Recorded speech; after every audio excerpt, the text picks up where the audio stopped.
Few American leaders have stirred more controversy than Woodrow Wilson, the 28th President of the United States.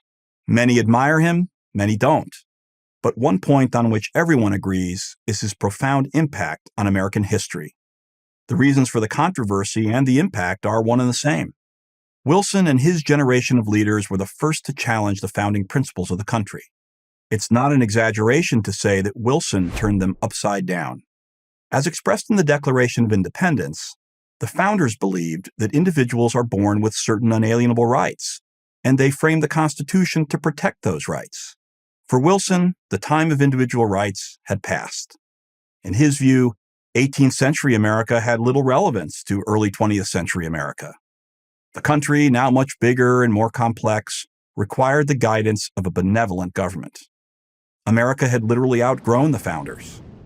Wilson's philosophy, of which he was a leading proponent, was known as progressivism, and Wilson proudly called himself a progressive.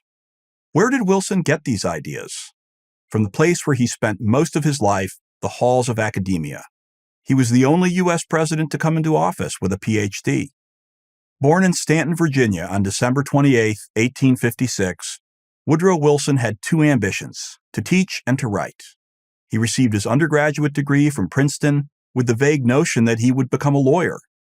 But like another earlier president, John Quincy Adams, Wilson found the law much too arid for his active mind. To the chagrin of his father, he returned to academia to get an advanced degree at Johns Hopkins. There, his thinking took form. He was deeply influenced by Charles Darwin's new theory of evolution. At Hopkins, this theory was applied to government. Just as a species must adapt or progress to survive, so must a government. Not to recognize this would be to hold America back, to stunt its growth, or to close the metaphor, risk extinction. This was one of the major themes in Wilson's Ph.D. thesis, which he turned into an influential book titled Congressional Government: A Study in American Politics. This book launched his academic career, which culminated in his appointment as president of Princeton in 1902. As happy as he was at Princeton, Wilson longed to put his progressive ideas to the test, hence his move into politics. There, his rise was truly meteoric. In 1910, he ran successfully for governor of New Jersey as a Democrat. Once in office, he surprised everyone with his impressive political skills, scoring one policy victory after another while also fighting New Jersey's notoriously corrupt political machine. Reforming workers' compensation, limiting how much money corporations could spend on elections, and putting utilities under state supervision were only three of the progressive ideas he pushed through the legislature. His success attracted the attention of progressives nationwide. In 1912, the Democratic Party, desperate to end a 16-year losing streak, turned to Wilson as its nominee. The chances of Wilson winning that election against a united Republican Party were slim.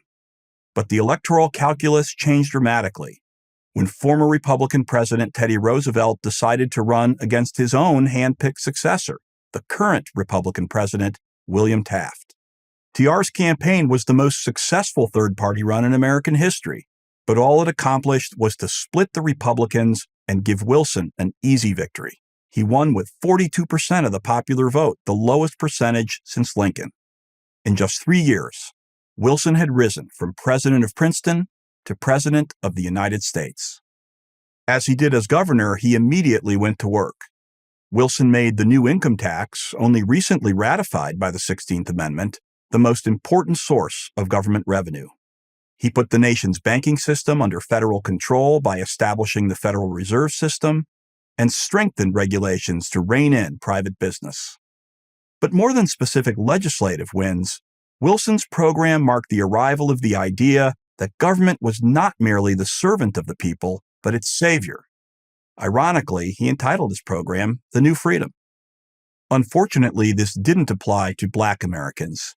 If anything, they saw their freedoms curtailed during Wilson's presidency. Unsympathetic to Black civil rights concerns, he resegregated the federal government, which previous Republican administrations had worked to integrate. On the other hand, he did appoint the first Jewish Supreme Court Justice, Louis Brandeis, one of the few people from whom Wilson would actually take advice.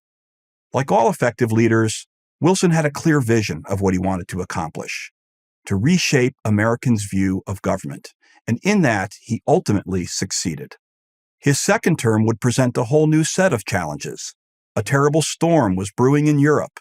It would give Wilson an opportunity not only to further change America, but to change the world. I'm R.J. Pastrito, professor of politics at Hillsdale College and author of Woodrow Wilson and the Roots of Modern Liberalism for Prager University.